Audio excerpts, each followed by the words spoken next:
Selesnya deck that I've built here. This is one of the ones that I had more trouble with. If you definitely you're checking out the article there, you kind of understand my frustration. I'm a control player, and the combination of green and white tends to be a little bit more aggro. Stompy is a very good example. Mono white aggro, very good example of how these decks are really strong when they are single colored and focused on beatdowns. So to try and kind of balance it out, come up with some kind of mid-range between the two is interesting. White has some nice beatdowns, mostly in the form of flyers, which are okay in combination with green, but green, still will have most of the bigger creatures. So if you're building a creature-heavy deck in green and white, most of the cards that I'm going to want to run as far as beats go are going to be green anyways. And it's like, why even add the white? Why not add something much better? So we're going to just have to suck it up and deal with it. I'm kind of doing a play off of, there was a deck that was a bit of a rage for a little while there. I used to refer to it as the red-green aggro burn deck. So the big thing I took from that is basically these guys. A full set of Blastoderms as well as a full set of the Centaurs. The Shroud ability on these allows them to get around a lot of the control options. A lot of stuff out there, burn and creature kill and all that targeted stuff cannot get around. You see the current success of the hexproof deck, and that's kind of a testament to the power of this ability to not have an opponent target you. In addition, I'm also bringing in the Safehold Elites, again, for the control matchup. And it's a very strong matchup, and if they decide to kill it off, at least it's coming back. It's not as big as it was, but that's okay anyways. It's still going to be able to give you a body and cause them some issues, hopefully. Now, the one card I really wanted to pull from Return to Ravnica is Centaur Healer, and this is a great card. A 3/3 for a cost of 3 is going to be pretty fantastic. That's great as far as your power to cost ratio. The fact that it gains you 3 life is fantastic, and the only drawback for this card is the fact that it requires 2 colors. Not very hard to do when you're running one of those as green, which is, notorious for fetching out lands. So I find that drawback to be very minimal, and this card is just absolutely fantastic. Unfortunately, there's not a lot of great options for, a deck to build around it. I had looked at the populate mechanic, and I just don't feel that it really works out too well. A lot of the options that it has are very mana intensive, and not as cost efficient as I feel they should be. It's one of these things, if you're playing green, you could very well build a heavy land fetch base to make it work. At the same time, I've also talked before about how the token generation in Pauper is not that great.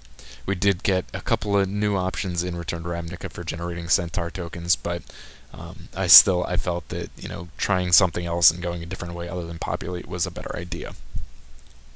The Elders I'm bringing in as a set, this deck is hashed out more as casual than anything else. Maybe it has potential in some tournament setting, but for now, I spent so much time, I can't even begin to tell you how much time I spent trying to put together a green and white deck and how many different variations this has gone through. The Wickerbear Elder is nice because I am playing in the casual room. It does increase the odds that you will be facing some kind of enchantments or artifacts, and having those in the main deck is great. It allows you to address those. Bringing in a decent land fetch package, we are running a full set of the Wayfinders here and a full set of the Gatecreeper Vines.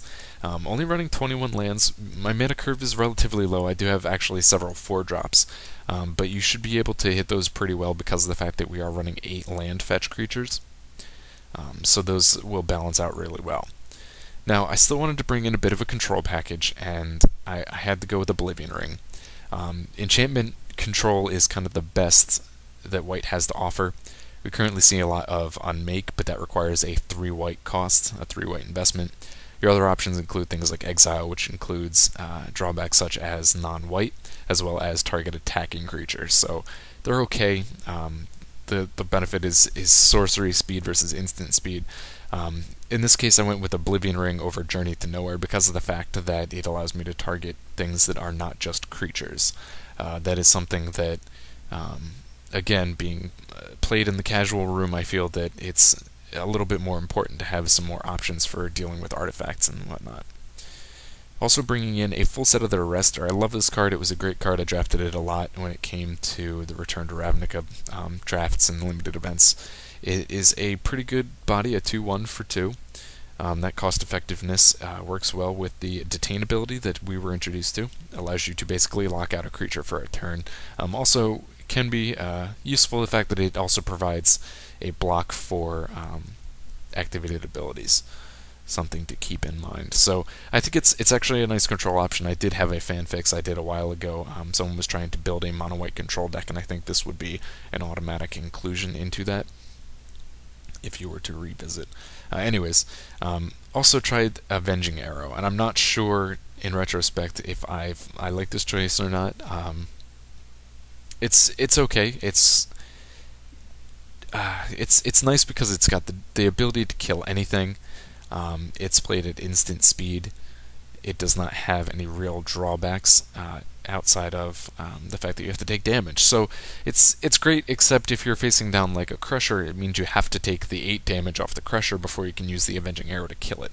So I mean, I saw this card and I wondered whether or not this would actually have some kind of sustainability and a place within the format as a white control option. I'm not sold on it just yet, but at the same time, I really am not a fan of any of the other options. If you were to somehow turn this into a competitive version, maybe running Exiles would be fine, and then having options in the sideboard where you could switch those out if you came across something that, across another white deck and you couldn't remove creatures from that. So there you go. Oh, I forgot to mention the armor guard. I had gotten to the point where I'm building this deck and I was down to 2 empty spots left, and I really wasn't sure what I wanted to put in there. There's another life gain elephant, but he's horrible when it comes to, he's a 5 cost for like a 2/3. He's just terrible, and I came across the armor guard, and I kind of liked this guy. It's a 3/3 body for 4, which is okay, but when he enters the battlefield, you get all your creatures +1/+1 until end of turn. Now this is really nice because we are a very creature-heavy deck. We're running 33 creatures, so that means if we're facing other aggro decks, there will definitely come times where you will find yourself in a creature wall stalemate.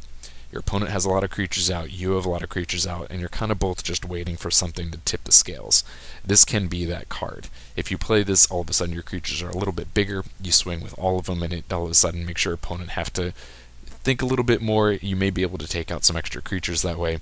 It's definitely something you don't come across a ton because there's only 2 copies of it, but when it does, it can really be a game changer. So there you go, guys. We'll check out the games here in a second. Okay, guys, we're going to step into the first game here. Opening hand is pretty good. We have 3 lands available to us, and we do have a Guildgate. We can put this into play on turn 1 in order to get that untapped as soon as possible. It will give us our second color. We have a lot of options with a turn 2 play off of the Safehold Elite, and on turn 3 we have an option between the Centaur and the Wayfinder. Now if we were playing against Control, Centaur would obviously be the play. You want to get that in as soon as possible and keep it on the table. Because we are not playing against Control, my opponent is playing also some version of Selesnya. That means that we can be a little more lackadaisical, and I can put down the Wayfinder and just try and thin out my deck a little bit more. So Missionary comes down. He's obviously got some kind of life gain strategy going on here. I'm going to start out with the attack, just trying to gauge my opponent. It kind of tells you what you can expect in the late game if he decides to actually block here and save himself to keep this 24 life total. It means that he is very wary of his life, and he's going to be willing to throw away creatures pretty easily. The fact that he lets it go through means that I don't think I'm going to be able to trick him into making any bad plays like that. So make our third land drop. Going to put out the Wayfinder in order to thin down our deck a little bit more. Opponent's making his drops as well. He is going to arrest my Wayfinder, which is, I think, a bit of a wasted play, but it is going to prevent that from attacking or blocking. He's going to swing through, and that's not so bad because I do have an Elder in my hand, so this is going to give me an opportunity to remove that arrest. Not this turn, I have to wait until you have 5 mana, so we can do it next turn. But we will get him onto the field. Because he's not playing any kind of control, you know, like I said, green-white, you're very, very limited as far as control. I know that I can put him into play. If I was playing something like a red deck with burn or a black deck with creature kill, I would want to wait until I had 5 mana in a lot of cases, so that I could put it down and activate its ability in the same turn. Putting him down at this point in time where you don't have the mana means that he would be open for an opponent to kill him off before I get the chance to remove that enchantment. Something to keep in mind. So puts down more life gain off the Sanctifier here, letting that resolve, and then he's going to put down Aura Gnarlid. Now it seems to me, just off of what I've seen so far, that most of his auras are going to be like Arrest and played on a defensive manner as opposed to offensive like we see in the Hexproof deck. That's okay, I can deal with defense a little bit more than offense. Going to take the opportunity to use the ability on that Elder, get that off there. He's going to be able to swing for 4. And I'm going to start by throwing out the Centaur. It's going to give me a good position mostly because of that flanking. When you get into a situation like this, clearly we're both playing aggro decks, and like I've been talking about, you find yourself against that creature wall. Having something with flanking gives you an edge up. It makes blocking a little bit more tricky for your opponent. So I wanted to get that into play as opposed to just thinning out my deck more off the Wayfinder. So he taps out, puts out a Centaur Healer, and gains yet more life,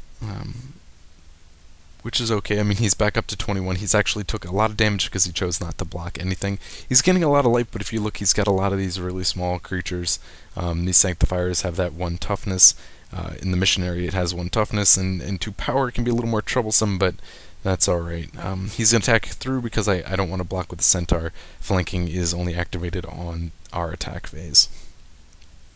So draw into another Wayfinder, and this is going to open up an opportunity that I can put it into play, and then use its ability to find a 3rd land, so that I can immediately put the 2nd one in my hand into play. Thins out a little land from my deck, and at this point in time we're building up to a point where we can use this Armor Guard. This is, that ideal situation I was talking about where you find yourself in the creature wall matchup. You end up in these stalemates and you kind of wait until someone can break it. So puts out another Gnarlid. Draw into more land, but that's okay. I am going to put down the Safehold Elite. Now at this point in time I debated whether or not the right play was to simply put down the Elite and pass the turn, and then use the Armor Guard on the next turn where I had 1 extra creature to attack with. But at this point in time I decided that if I wait an extra turn, it's just a chance that he could get yet another creature, and I'm not really going to have a great opportunity if I sit around and wait for myself to be up on the number of creatures. So to me it seemed like a worthwhile venture to just put this out now. It turns most of my creatures into 3/3s. This Elder is now a 5/5, and he still has to deal with the flanking on the Centaur. So it gives me a really good position for him to really debate what he wants to deal with. I think it's an ideal time to attack because he does have these Gnarlids that are not pumped up because there are no enchantments or ores on the field. So he chooses to block with everything except for the Gnarlids. He is going to kill off the Elder at the cost of 2 creatures, and the others are just chump blocked. Puts me in a great position because of the fact, like, once again, if he's not hitting those auras, these guys are not getting that good.